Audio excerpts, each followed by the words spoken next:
Good morning and welcome to the Community Church of Chapel Hill Unitarian Universalist. My name is Bill Rote. I'm a member of the Worship Associates Ministry here at the church. Whoever you are, whomever you love, however you arrive at this beloved place, you are welcome here.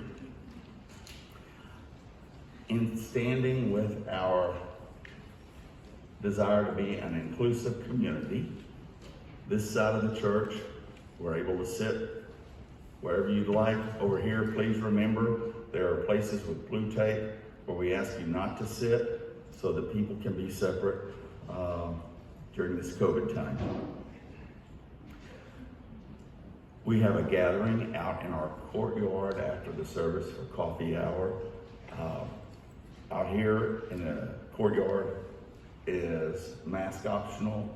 There is a gathering behind the Jones building in front of the porch in the grassy area and over in the playground, which is a mask mandatory area. We're glad all of you are here today. Would like an announcement that we are going to have greeting of the church after the service, and would like for you to stay and just come in after coffee hour. I ask you to turn off your phones while we're here today, and we welcome our guests, our newcomers, and we have for you on the back of the order of service, welcome guests and newcomers, a little bit about our church. We're glad you're here today. We're going to go to announcement for the Community Day of Service by Ray Dawson.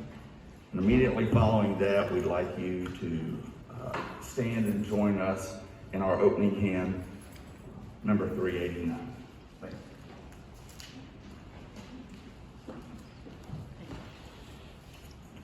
you.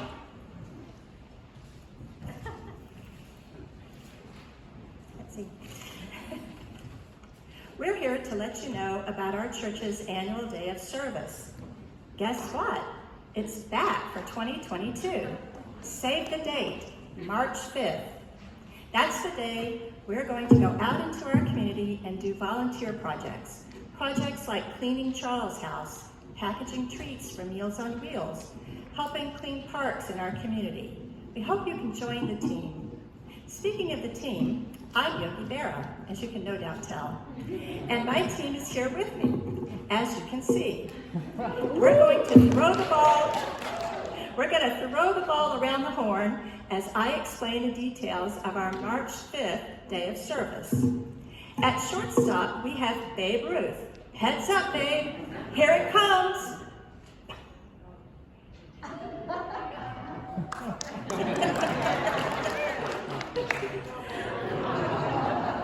As you can probably tell, this year's theme is baseball. We want you to help us knock the ball out of the park as all of us demonstrate the best of our caring, talented church community. At second base, we have Willie Mays. It's coming to you, Willie.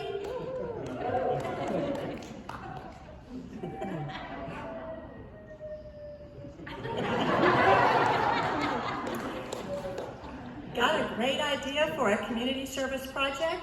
Propose it. Short on ideas but want to help?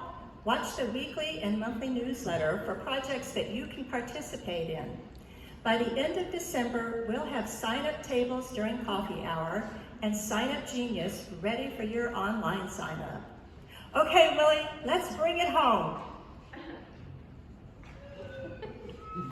Got it. Well, you can tell we're all a little rusty, and that's why we need your help. Don't forget to join the team. Spring training and March 5th will be here before you know it.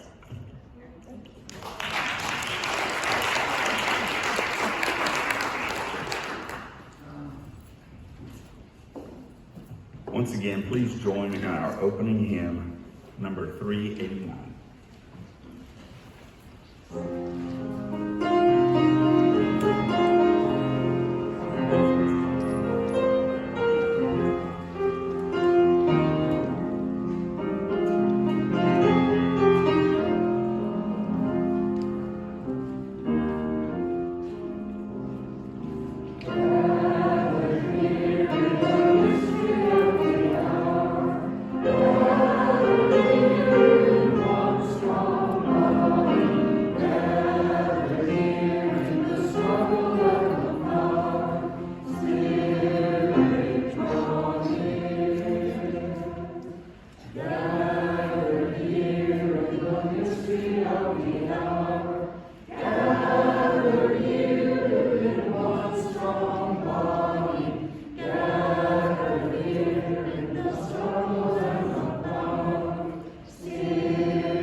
two-part round, so group one.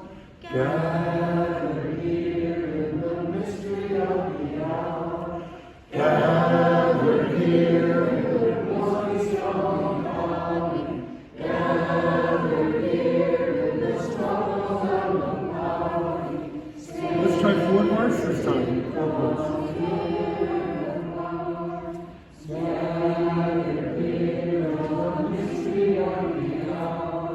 Gather here in the mystery of the hour. Gather here in the thoughts of the body. Gather here in the struggle and the power. Spirit, draw near.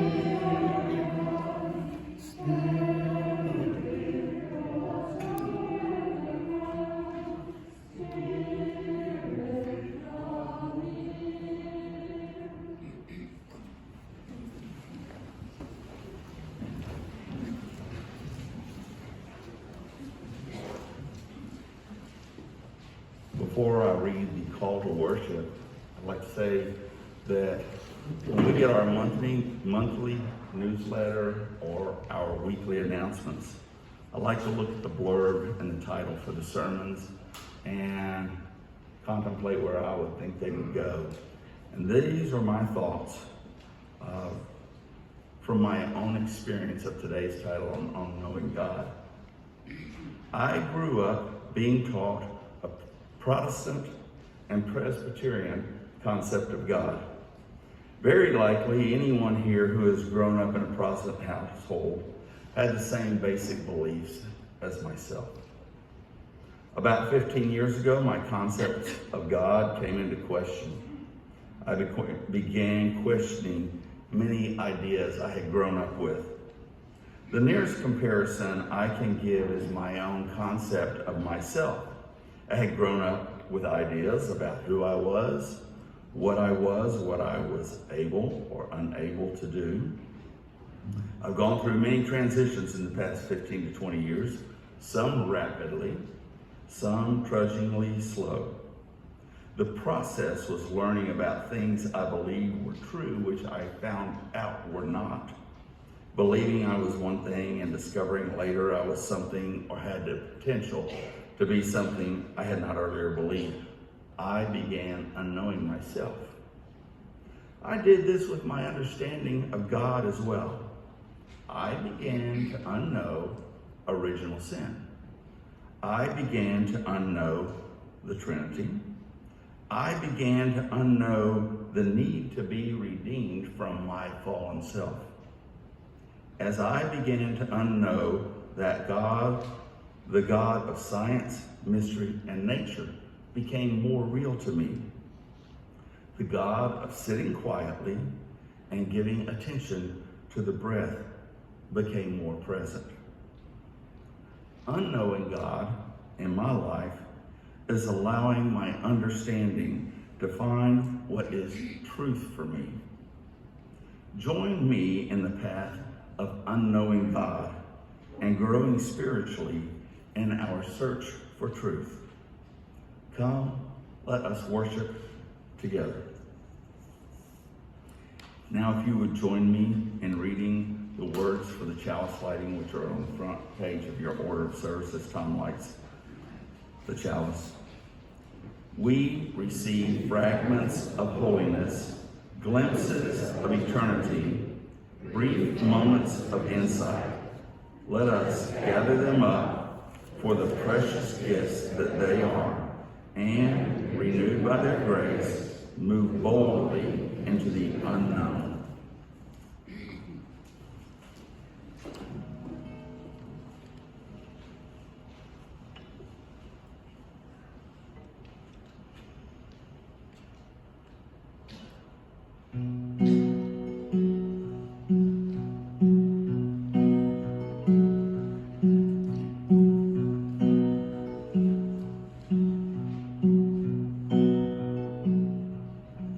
Well, I was up all night trying to write a song. Every turn of phrase just turned out wrong. Seemed I couldn't get out my own way.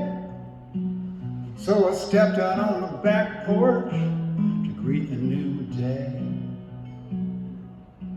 A little black and white bird on that old oak tree. Thought I was dreaming, started talking to me. Chick-a-dee-dee-dee, coo, coo, coo. You don't need wings to get a bird's eye view. Chick-a-dee-dee-dee, but ain't that hard when you can see the beauty in your own backyard.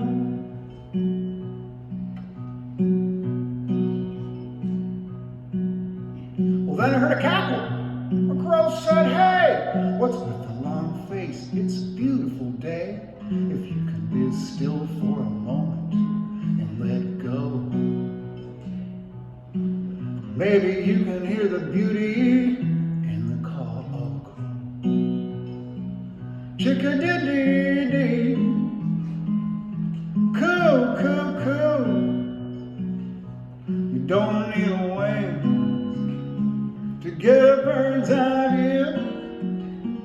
Chick-a-dee-dee-dee, what ain't that hard when you can see the beauty in your own backyard? Do you dare? Do you dare to dream? Can you see? Can you see the unseen? The beauty in everything.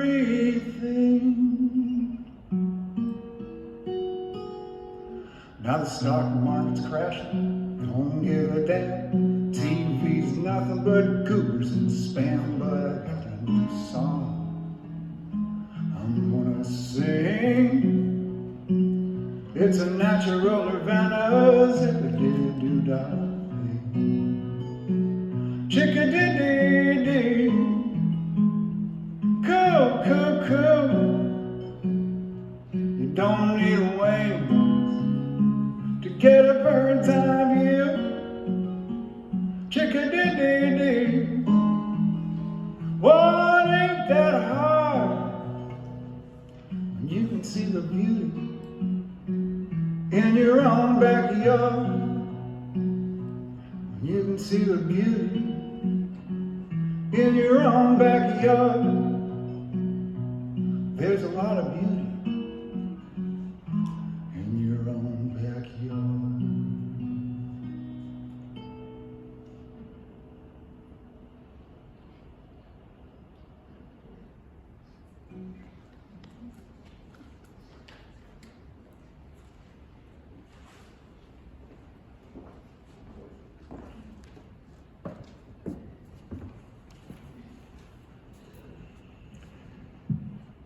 Each week, we hold in our service a time for sharing the joys and the sorrows that we bring with us into this faith community. It's during this time that we invite you, if you've come today with either a significant personal joy or a significant sorrow, you're invited to come forward, to place a stone in the bowl, say your name into the microphone, and briefly share your joy or your sorrow. Let us enter into this time of tenderness and trust. Are there any joys and sorrows this morning?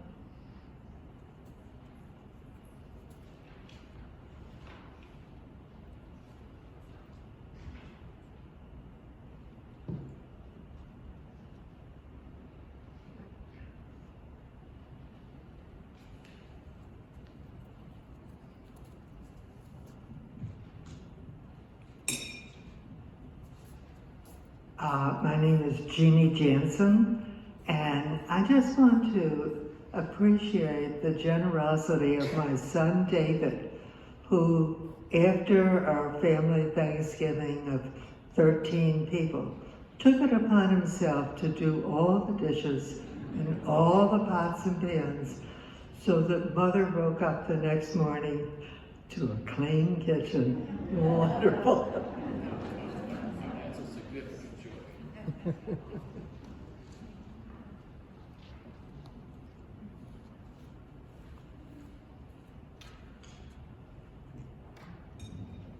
Amber Brown, I'm here with the Joy today. We have our Aunt Louise visiting us from Pennsylvania to help us take care of baby Rainey before she goes to nursery, and she'll be here with us for 3 weeks, and it's such a wonderful blessing to have family visit us and get to know them better. So y'all say hi.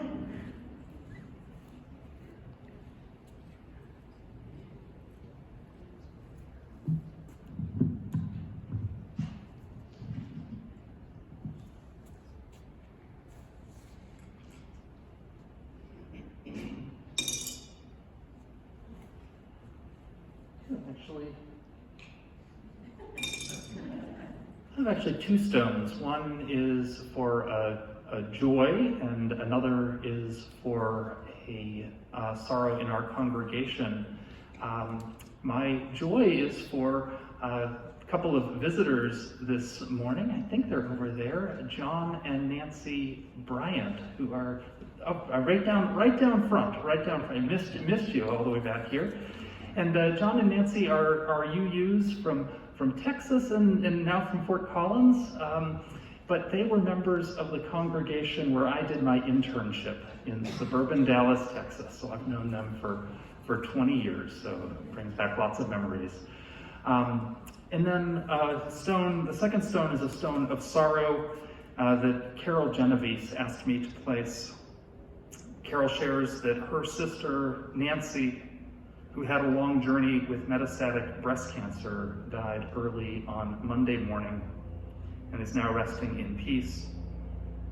Carol shares that she was fortunate and grateful to be able to spend time with her sister throughout the summer after she got her vaccine. So we hold Carol and Carol's family in our hearts this morning. The final stone is placed for all of the joys and sorrows that we hold in our hearts that were not spoken this morning. Won't you join with me in the spirit of prayer and meditation? Spirit of life, source of our being and our becoming, we hold in our hearts all the joys and sorrows of our community. On this weekend, which for many is a time of family togetherness, we hold gratitude. Gratitude for company shared, for nourishing meals, and for the delight of friends and family. Aware that for others it is a time of loss, bringing memories of those not able to be with us. We extend our thoughts of comfort, of understanding,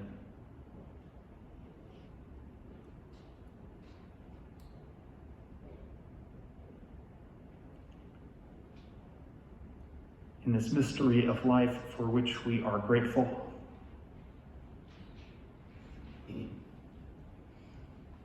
We remember all of the simple joys of life. The joys of community, of song, of wonder.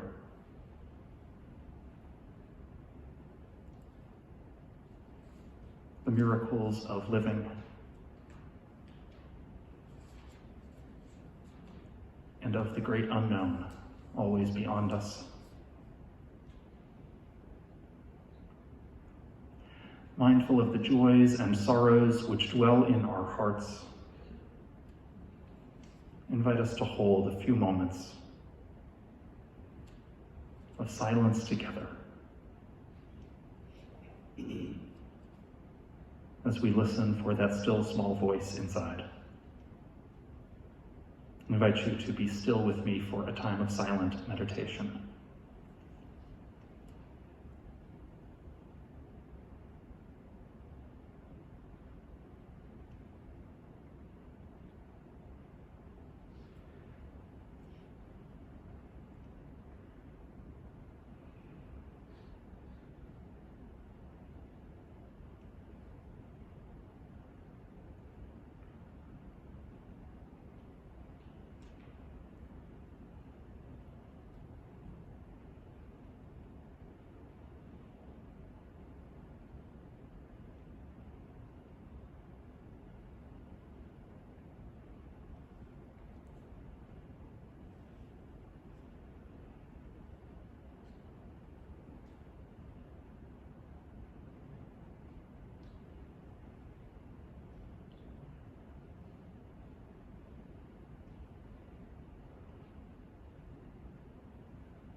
As it is when we are in the presence of our truest selves, so may it also be in our thoughts, our words, and our deeds.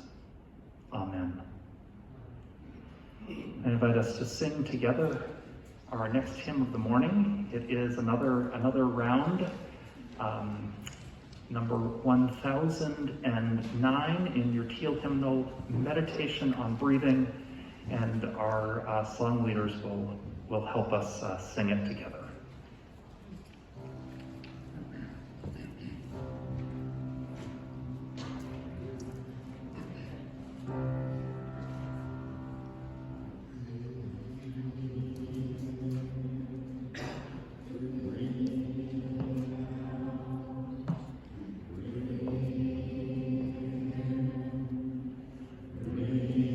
Let's see that one more time before we go on.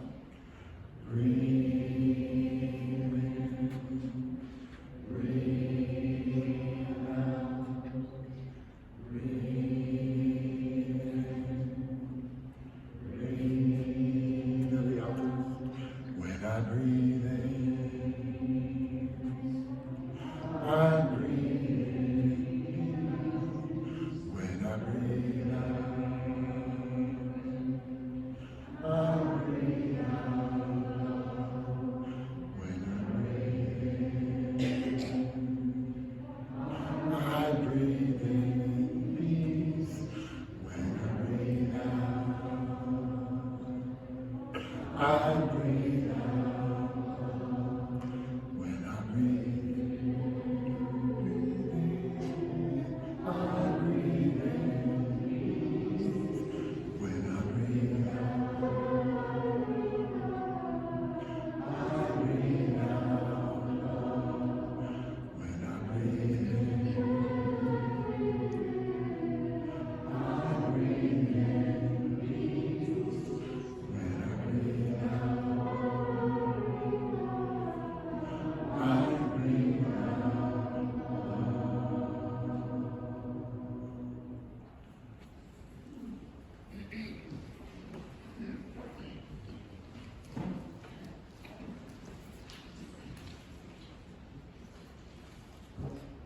The reading this morning is a short excerpt from The Cloud of Unknowing. The Cloud of Unknowing is an anonymous work of Christian mysticism written in Middle English in the 14th century. The text provides a guide to the practice of contemplative prayer. This reading is from Carmen Acevedo Butcher's translation of the text. The first time you practice contemplation, you'll only experience a darkness, like a cloud of unknowing. You won't know what that is. You'll only know that in your will, you feel a simple reaching out to God. You must also know that this darkness and this cloud will always be between you and your God, whatever you do. They will always keep you from seeing God clearly by the light of understanding in your intellect, and will block you from feeling God fully in the sweetness of love in your emotions. So be sure you make your home in this darkness. Stay there as long as you can, crying out to God over and over again because you love God. It's the closest you can get to God here on earth, by waiting in this darkness and in this cloud. Work at this diligently as I've asked you to do, and I know God's mercy will lead you there. When we reach the end of what we know, that's where we find God. That's why Saint Dionysius said that the best, most divine knowledge of God is that which is known by not knowing.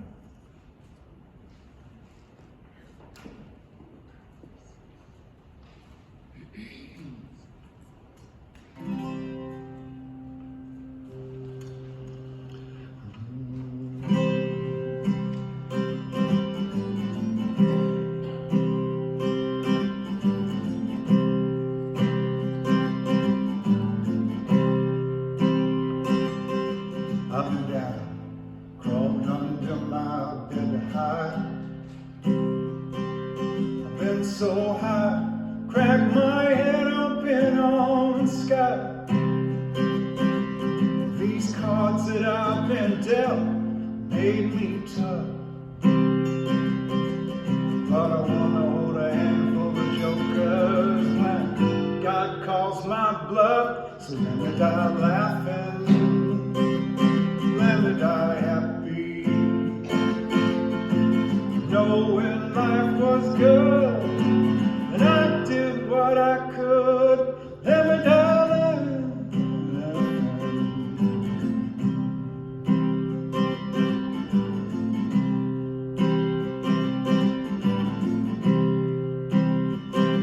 I don't know what happens when you die,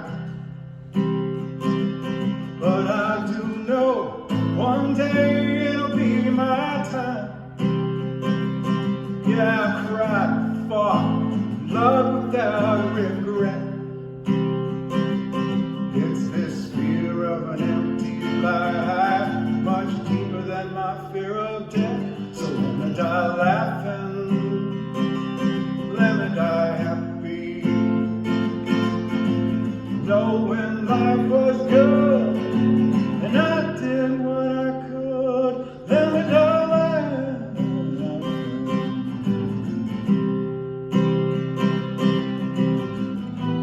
Yesterday was sunny, this morning life was funny,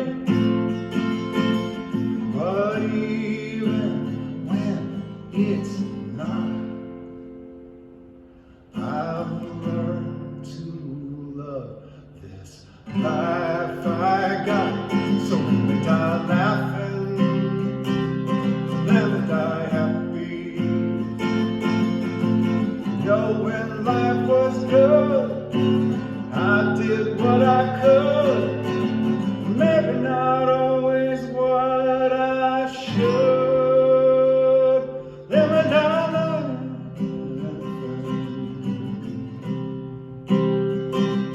let me die laughing.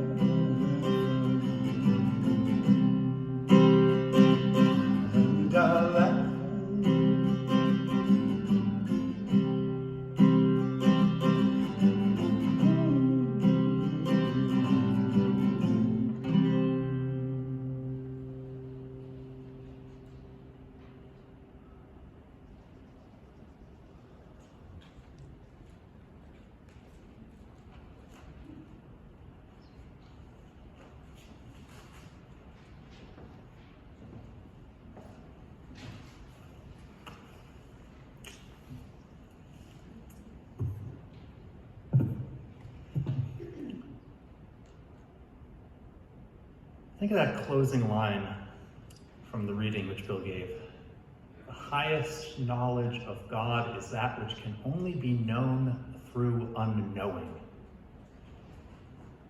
What the heck does that mean? As I thought about my sermon for this Sunday, the image that kept coming to mind was that of a common cartoon gag, a single panel cartoon like you'd find in The New Yorker perhaps. You've probably seen these cartoons in which there is a depiction of a hiker approaching the top of a mountain.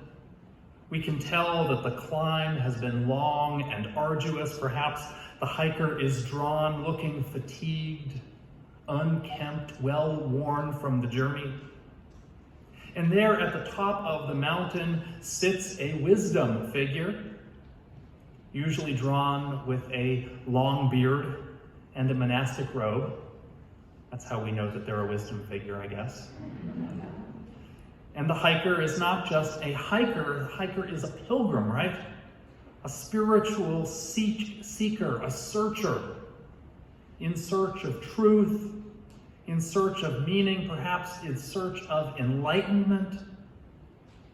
And they've journeyed all this way, all the way to the mountaintop to ask that wise one for knowledge, for clarity, for truth. And then the caption at the bottom of the cartoon contains the punchline. Whatever the particular punchline is in the cartoon, we know that the hiker, the seeker, is going to be deeply disappointed, let down, their deepest questions unanswered, their search for truth and meaning unfinished. In one such cartoon, Ziggy, poor Ziggy, reaches the top of the mountain only to be told by the wise figure, if you have to ask, you can't afford it. Poor Ziggy, that lovable loser, right? Now, a cartoon is just a cartoon, and it would probably be foolish to attempt to draw too much meaning from it. And analyzing humor is an exercise in diminishing returns. But these cartoons might hint at something that is true about the spiritual journey. Any attempt on the part of that wise figure to give a final, correct, absolute answer to questions of mystery and ultimate meaning would be unsatisfying. And the journey is not about the destination. A cynic might see these cartoons differently, concluding that there is no such thing as truth or meaning, that the wise figures are frauds, and that all spiritual searching is pointless. But I'm not a cynic. In Unitarian Universalism, the search for truth and meaning is just that. It's a search. And that is good. Let's back up for a second. Why am I preaching a sermon called Unknowing God? What does that even mean? Why did I choose as a reading for this morning a passage from a mystical Christian text from the 14th century? What possible relevance could a text about contemplative prayer have for this community, all of us, when I'm pretty sure that none of us are monastics, and quite a number of us are not people who find the concept of God meaningful or helpful? This morning I want to talk about unknowing, and paradoxically the importance of unknowing in religious growth.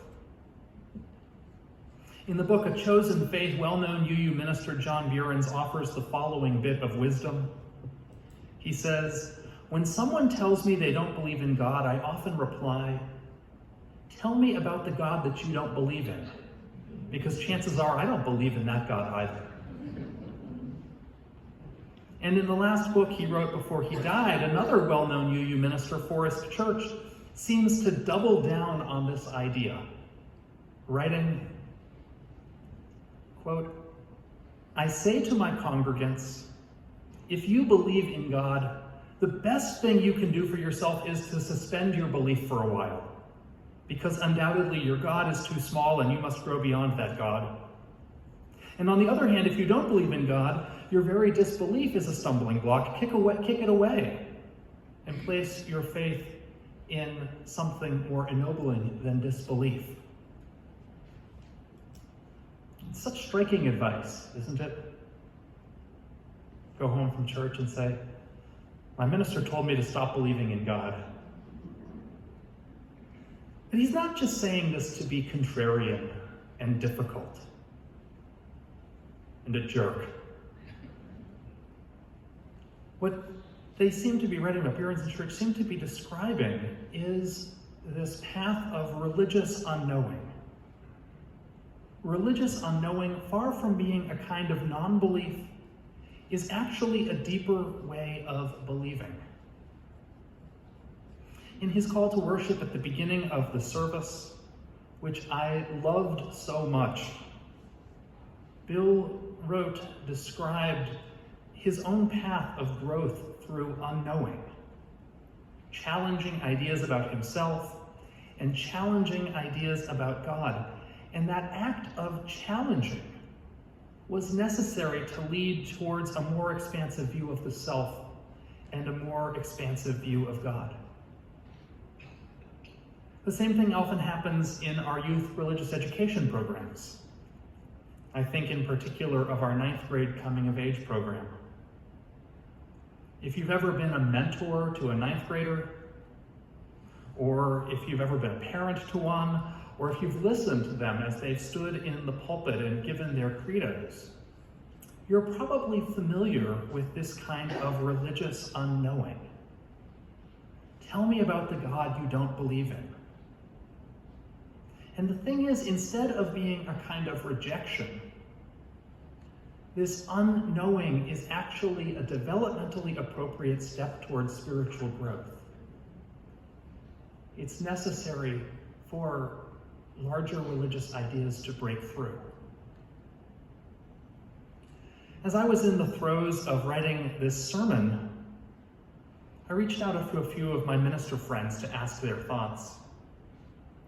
And one of the first to respond was my colleague, Reverend Molly Hausch-Gordon. Molly actually sent me the text of a sermon she had delivered a number of years ago entitled "The Wisdom of Uncertainty, or In Defense of Ignorance." And her sermon was inspired by the writings about unknowing by a 15th century German mystic, Nicholas of Cusa.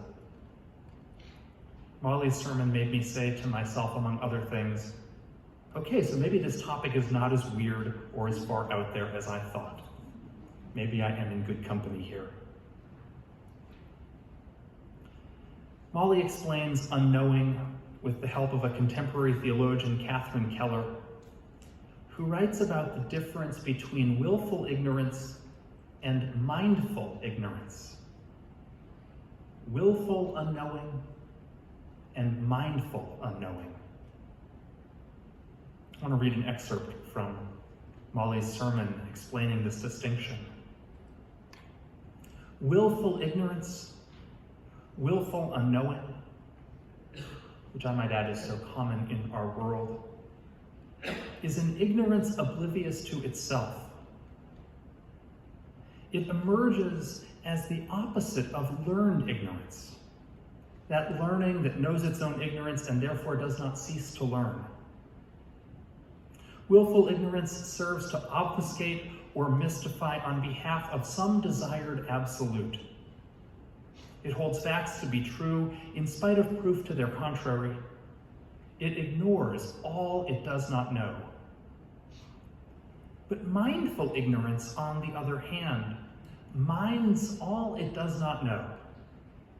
It drives further learning rather than halting learning with some certain claim to truth. mindful ignorance leads us straight into the mystery, straight into the luminous darkness, the incomprehensible place beyond reason where the deepest truths abide.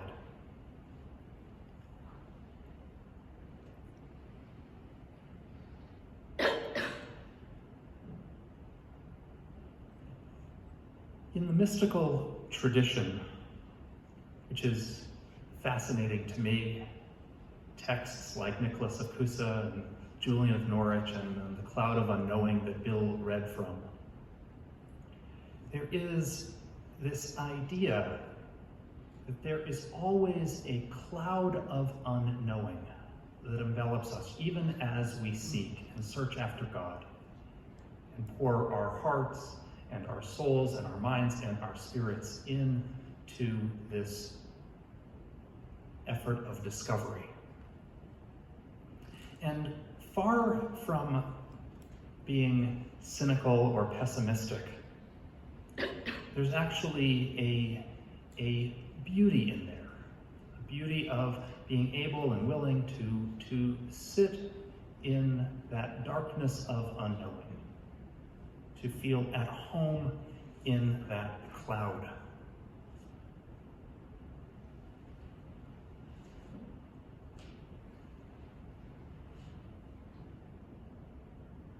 How do you feel about that? Is that good, or is that tremendously frustrating? Are you like Ziggy, that when you get to that mountaintop and you do not find a good answer, is that a disappointment, or is that something to be enjoyed and cherished? It's probably a little bit of both.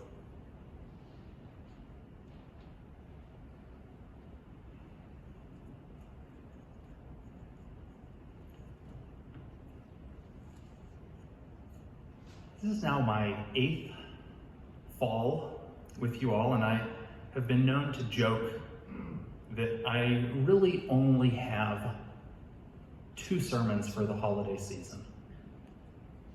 And each year you're going to get one or you're going to get the other. Sometimes both if I have to preach twice.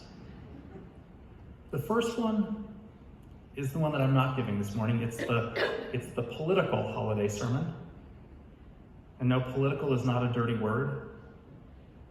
The political Christmas sermon says, listen, that Christmas story, it's hard to tell without the census of Caesar, without King Herod feeling threatened, without the Holy Family having to flee to Egypt as asylum seekers.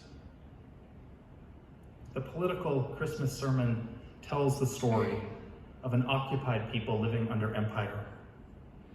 Just as the political Hanukkah sermon says, listen, that lack of oil in the temple is not because someone forgot to do the holiday shopping or because of problems with the supply chain. The story is about a religious, cultural, and political struggle for freedom and autonomy.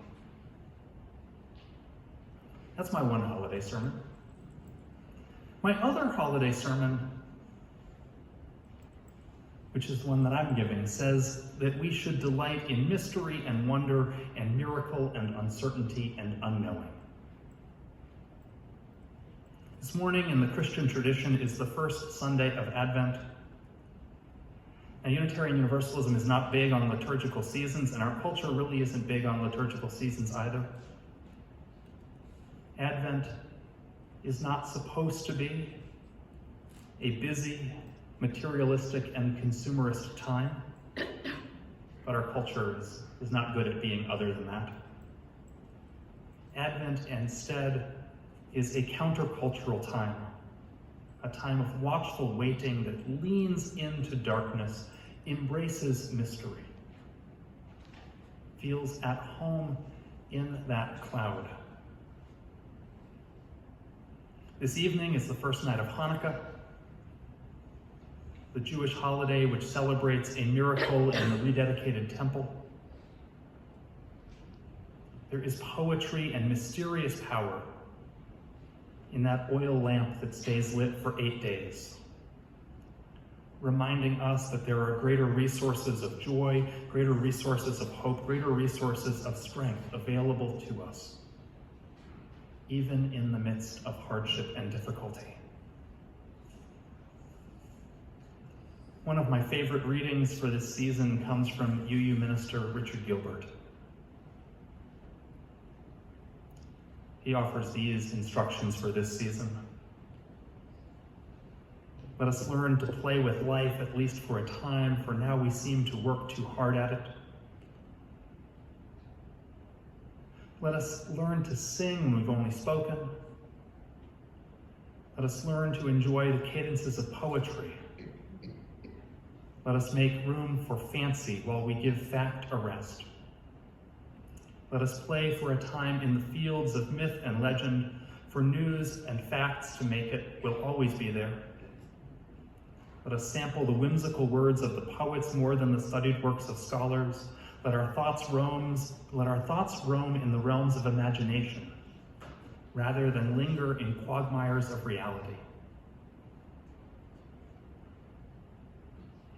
And so may hope find its way into our hearts, even when our minds tell us there is no hope. May charity speak to us even when we have nothing to give. And may loving kindness be with us, even when the stores of love are exhausted.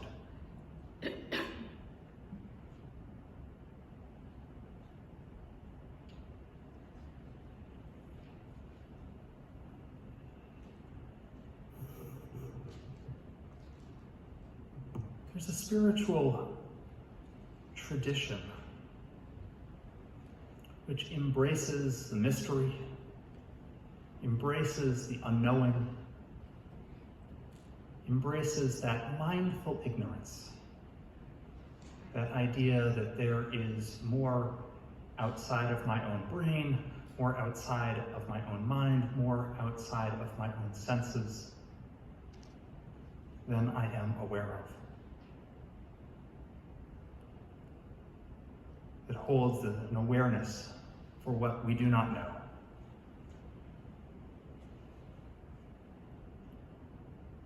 The challenge is to hold that and embrace that with a warmth and a wonder.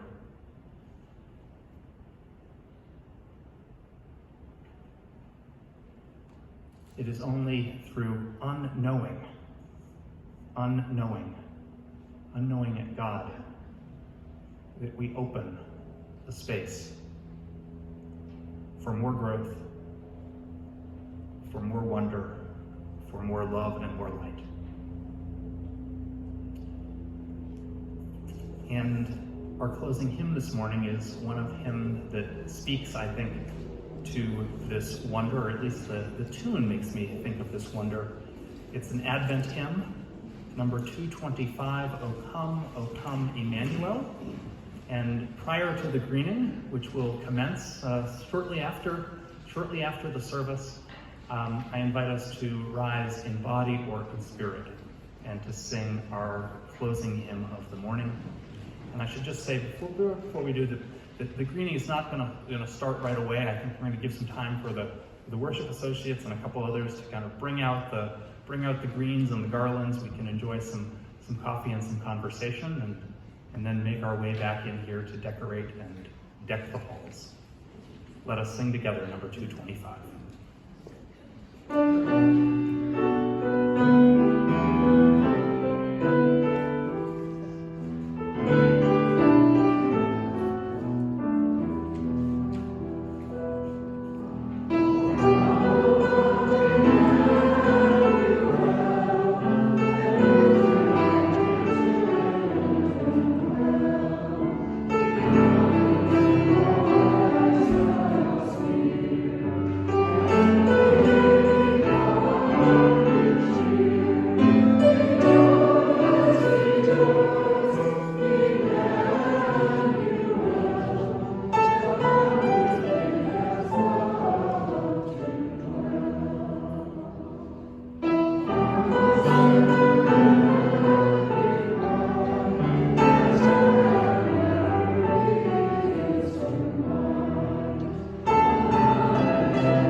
So place your gift in the basket while exiting the sanctuary. And let's give a note of thanks to Eric for his music.